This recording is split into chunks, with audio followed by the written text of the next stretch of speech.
The year 2026 is here and we are ready. In 2025, as pressure mounted and power pushed back, KTN chose not silence but scrutiny, not comfort but courage. From exposing criminal networks and political violence to questioning unchecked authority and systemic failure, our newsroom took risks so that Kenyans could know the truth. These were not just headlines. They were moments that tested the limits of power and the resolve of the media. Herman Kamariki now takes us through the stories that defined the year of accountability and the journalism that refused to blink.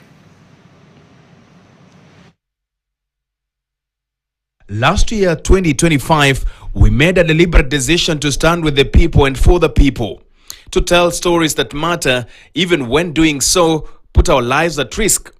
One principle remained in our bloodstream: to tell stories as they are, without sugarcoating, without fear, and without hiding the truth.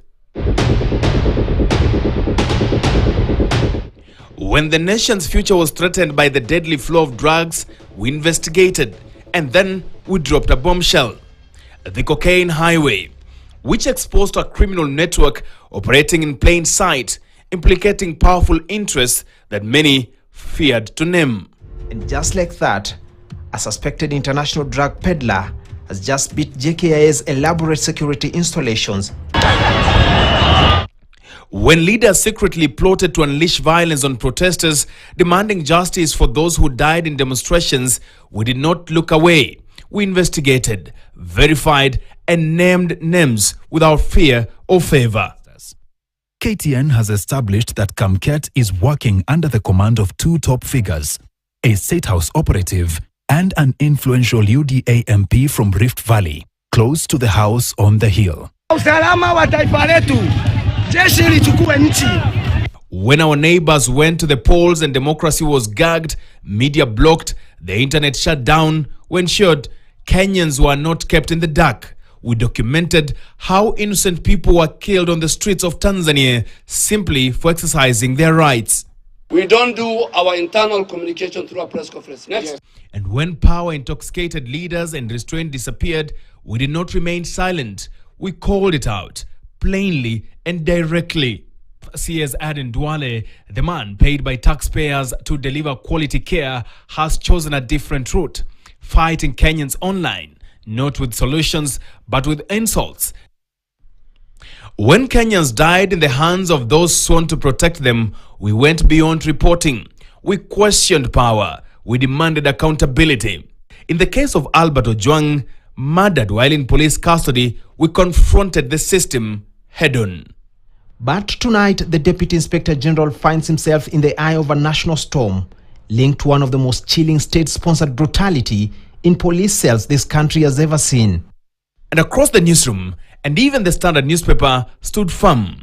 It revealed uncomfortable truth, sent shockwaves through the corridors of power, and placed facts directly on the tables of those who thought themselves were untouchable.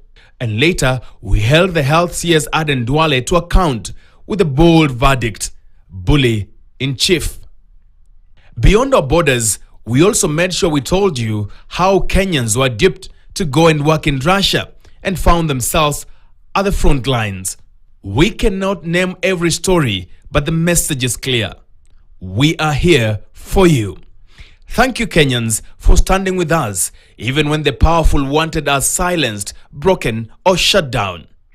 As 2026 begins, the Standard Group across KTN and the Standard newspaper remains ready to deliver nothing but the truth, regardless of who it discomforts. Because journalism is not about siding with the oppressor. It is about calling them out. And in the words of Mahatma Gandhi, the power of the oppressor depends on the consent of the oppressed. At KTN, we withdraw that consent every single day. Herman Kamariki, KTN. And in the words of